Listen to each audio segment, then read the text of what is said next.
नंदनंद आस्था के धाम युग प्रधान महातपस्वी आचार्य श्री महाश्रमण जी के पावन चरणों में कोटि कोटि वंदन। श्रद्धेय मुनिश्री के पावन चरणों में भावभरा वंदन।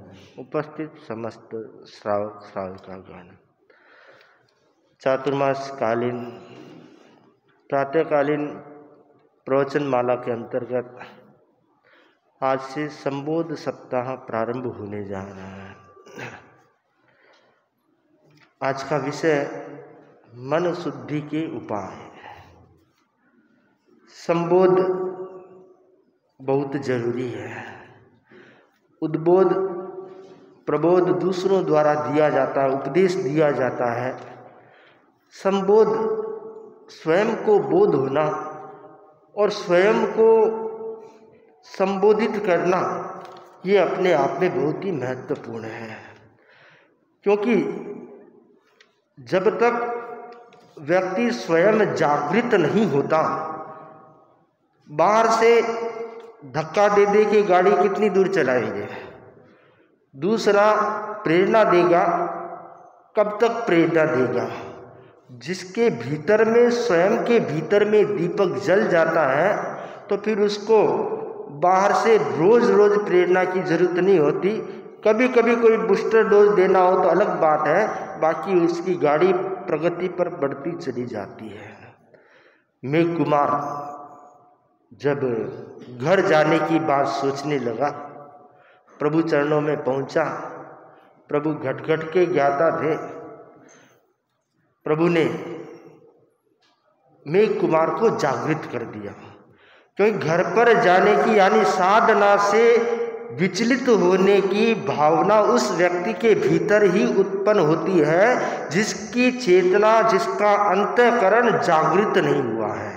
जिसकी चेतना और अंतःकरण जागृत हो जाता है वह साधना से विचलित होने का नाम नहीं लेता।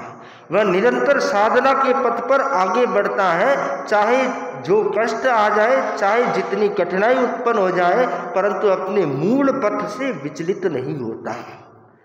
भगवान ने मेघ कुमार को कहा, देखो अपना पूर्व भव, ये तो रात्रि का कष्ट, छोटा सा कष्ट था, नींद नहीं आई।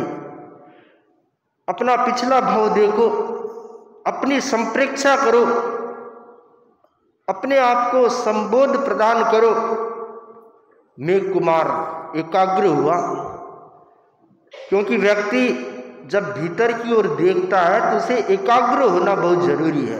एकाग्र हुए बगैर स्वयं को नहीं देख पाता है।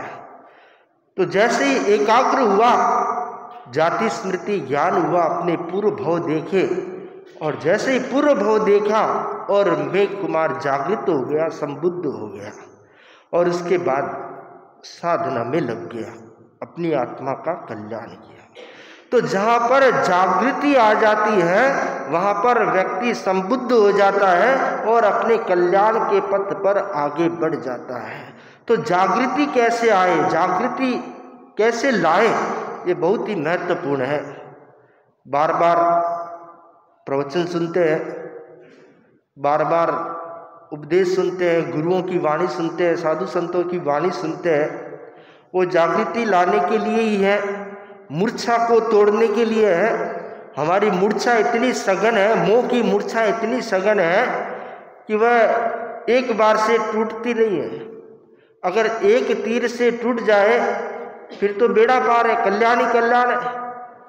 परंतु सघनता अधिक होने के कारण वह टूट नहीं पाती है। इसलिए बार बार उपदेश दिया जाता है, बार बार उपदेश सुना जाता है, या बार बार प्रयत्न किया जाता है। तो बार बार हमें प्रयत्न करना होगा, तब कहीं जाकर हम इस मूर्छा को तोड़ने में सफल हो पाएंगे। हम देखते हैं कई बार कई लोगों के परिवार की स्थिति बड़ी विचित्र होती है।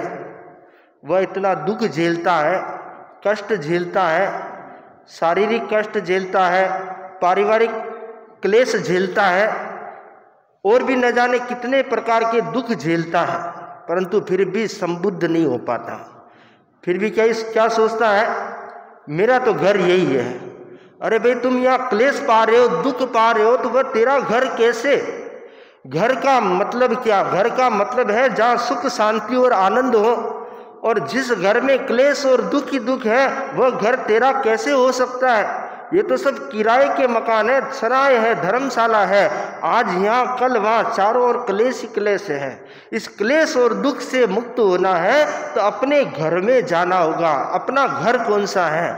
अपना घर तो वही एक ही है, मोक्ष सिद्ध शिला के ऊपर लोकाग्र के स्थान पर वह अपना घर है। और उस घर में जाने के लिए संबोध देना होगा। तो बहुत जरूरी है कि हमारी चेतना जागृत बने, मूर्छा दूर हो। और जब चेतना जागृत बनेगी तो अपने आप मन शुद्धि के प्रयास होंगे, व्यक्ति का मन शुद्ध बनेगा।